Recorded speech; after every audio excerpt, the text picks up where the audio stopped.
On the TED Talk assignment is going to be explained in the end. The topic that we wanted to talk about in the TED Talk assignment is going to be explained in the end. But for now, we can just jump right into the story. The situation we wanted to pick is the next one. Two people are in charge. In this case, will be Jenna and I. We have one group of 10 people. Jenna would supervise 5, and I would supervise the other 5, so that we can generate the biggest amount of ideas, and we can also find the best strategy for whatever project we have. We're gonna also provide some rewards, and then the timing for these rewards is also gonna be important. Now I'm just gonna explain the factors of this strategy, and Jenna is gonna explain the rest of them. But first, it will be how to split the group. Why is it beneficial to split the group? One of the reasons is that it generates dialogue. The communication is way faster because of since the group is so small, and it also allows employees to speak freely. It's very common in very big groups for some employees to be shy, to not share their own thoughts. But once we split them into smaller groups, this would be diminished somehow. Moving on into brainstorming. Goodwin College, they made a study of the benefits of brainstorming, and some of them are it is an amazing tool for fighting against problems. There is also one misconception of brainstorming, that when it comes to brainstorming, people think that there is always a desire to be right. There is always some sort of competition of winning or who has the best argument. But what we need to focus is that in brainstorming, it's an idea pot. So we can all bring all these ideas, and then that's when the magic comes from. It also gets you out of your head that this is for the employees. It builds teams, and it's also an act of humility, because it's an act that it shows you that you must be able to acknowledge that there could be a better idea than the one that you have.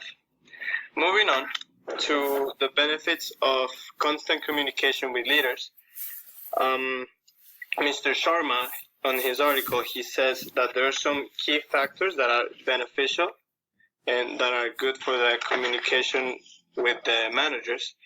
The first one would be budgeting, because it helps managers to build better budgets when it comes to rewards and when it comes to all the money that they need for the projects. Additionally, it keeps track of employee performance, and this performance is also controlled and regulated. Plus, it's also very good to see the weaknesses, to spot weaknesses in a group, because since there is constant communication, the employees will be able to express themselves and tell the managers if there are some issues. And finally, it improves the decision-making and efficiency within the organization. Now I'm going to pass it to Jenna, and she's going to explain the rewards.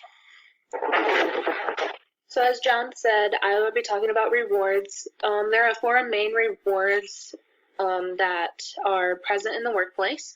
The first one is increased productivity. So reward programs that are quota-based not only encourage healthy competition within the workplace, but also stimulate workers to meet personal and organizational goals that drive up production. The second one is improve attendance. So attendance-based reward systems offer employees incentive to advance their schedule and maintain perfect attendance, which in the end will support the organization's bottom line. The third one is improved morale. Organizations often create workplace reward systems to encourage a positive work environment and to improve employee morale. Reward programs motivate employees to meet goals and also prevent burnout. The fourth reward is improved retention. Employees who feel valued and successful are more likely to pursue advancement opportunities within their current companies, and then they're more likely to stay with their current company. Incentive-based goals are win-win for employees and companies, and then employees reach personal goals while helping companies reach theirs as well. So ways to redeem rewards are cash, gifts, and experiences. The first one is cash. So you could, for example, you could do dinner with a boss or a free lunch for the employees of their choosing. A second one is gifts. So you could do like gift cards, company apparel, or week's paid vacation. And the third one is experiences. So you can give your employees festival or sporting event tickets, wine/brewery tasting tickets, or even a spa day. The slide is going to talk about the concept and be focused on motivation. Motivation is the process of arousing and sustaining a goal-oriented behavior. And within that, there are internal needs and external incentives. So an internal need is the psychoanalysis, which is Sigmund Freud's method for delivering into the unconscious mind to better understand a person's motives and needs. Freud's thought served as the basis for subsequent needs of motivation. And then the external incentives is self-interest, and that is what is in the best interest and benefit of an individual. So what's next? This idea is suitable for the workplace because it makes employees work as a team while staying motivated with rewards that are more constant, which fits the workforce nowadays. All the generations are included, but the youngest one would be Gen Z, and they like faster achievements.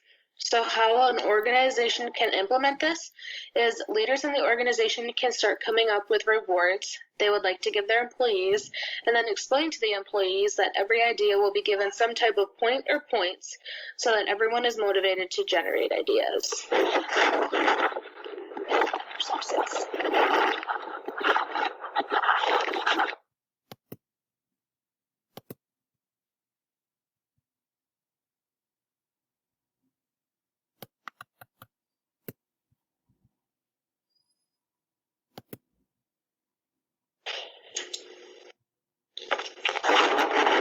The topic that we wanted to talk about in the TED Talk assignment is going to be explained in the end.